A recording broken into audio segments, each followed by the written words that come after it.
Hey guys, welcome back to my YouTube channel Cricket Wicket, and what an IPL we have already had. It's been full of excitement, joy, and it's kept us on the edge of our seat. In each IPL, there are rising players who perform exceptionally, and there have been players who are supposedly match winners who have not clicked. I've selected 11 players from a total of 6 teams which I felt have had an underwhelming season. The first two players are the Mumbai Openers. Mumbai generally were a team who always relied on the middle order to do their job. That's Surya Kumar Yadav, Hardik Pandya, Krunal Pandya and Pollard.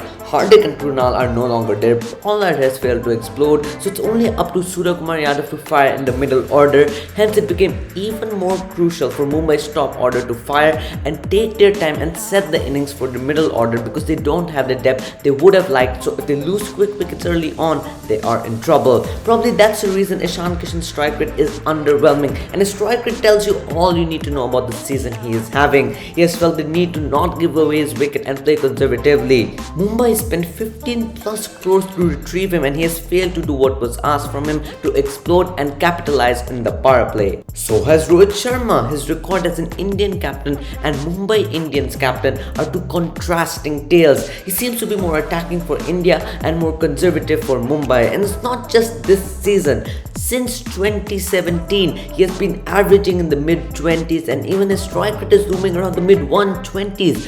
Those statistics from India's white ball captain, India's free-stroking player, the hitman, not expected. Pollard also joins my list. Pollard is a guy who, if was there on the crease, the game was never over. But he has not been able to replicate his form this season. His strike rate this season is just 120, and his average also just a touch above 15. Bowlers have figured out how to get him out or keep him quiet. There are two main strategies which I think bowlers have figured out. Firstly, spinners bowling to his legs.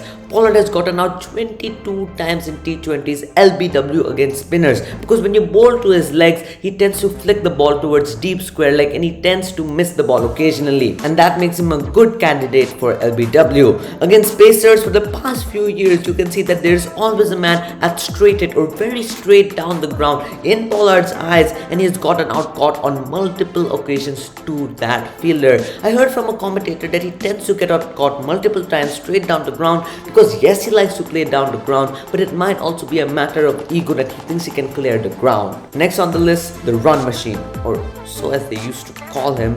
This season we have seen a different Virat Kohli. At first he struggled to get off the mark, getting out for 2 ducks trying to get off the mark, getting run out on 2 occasions, so luck has also not been on his side. But it's his strike rate which has been alarming. Under run a ball for the majority of the season. Yes, his strike rate has been on the lower side for the past few seasons, but he was able to make 400-500 runs because he used to stay till the end of the innings. But this year he's getting out in the power play itself and has scored only 150 this season. Another challenger who has had a challenging season, Mohammad Siraj. I was very surprised when he was retained by RCB ahead of the likes of Chahal and Harshal Patel. Last season he took just 11 wickets in 15 games, which is not impressive considering he bowls in the death overs and power play, but his economy of 6.78 was the standout. This season is the same story in terms of wickets, but his economy has shot up over 9. He has sometimes not been given his full quota of 4 overs, and RCB need him to bounce back. He has leaked runs in the death, so RCB has had to use him up from sometimes 3 overs in the power play itself. Heading to KKR, there are 2 people which KKR retained because one had a stellar season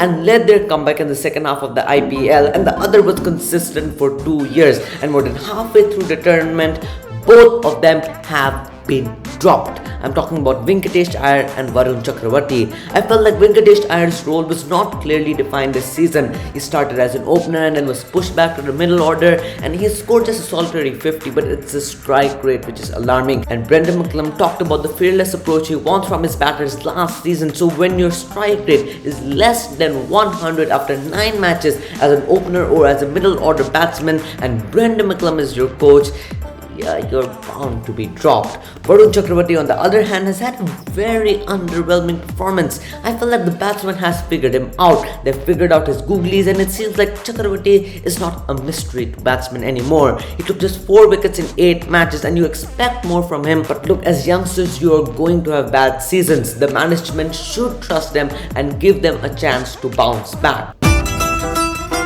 Moving to Punjab Kings have told everyone that they are going to play a fearless brand of cricket, and we have seen their fearless approach, but two batsmen have failed to click. One is the captain Mayank Agrawal and the other is Johnny Bairstow. You can see that the captaincy burden has affected Agrawal's batting, and some people relish captaincy but others feel the pressure, and I think when he comes out to bat he needs to think, right, I'm a batsman, and forget that he's a captain, because when he gets going, it's a joy to see him bat. The other batter I'm talking about is Johnny Bairstow, who has been used as a floater for Punjab. He has opened, he has come one down, he has come in the middle order, and that's something he cherishes. But 7 matches in, boy, he has struggled. Only in his 8th match did he finally hit a 6. Bowlers are bowling towards his leg stump and he's been caught on fine leg or has been out LBW when he tries to sweep. He found some rhythm in the last game and needs to consistently perform. Next is Yashasvi Jaiswal. I've put him on the list because he was retained by Rajasthan, which meant they expected big things from him, but like Venkatesh Iyer and Varun Chakravarti, he has been dropped, and I don't think that was fair on him to be dropped just after 3 matches. Players need time to settle in, and I don't think it was a right decision from Rajasthan. He's just 20 years of age, so he still has a long way to go. Last but not least, the 4th captain in this list. 3rd captain, Virat is not captain. Yeah.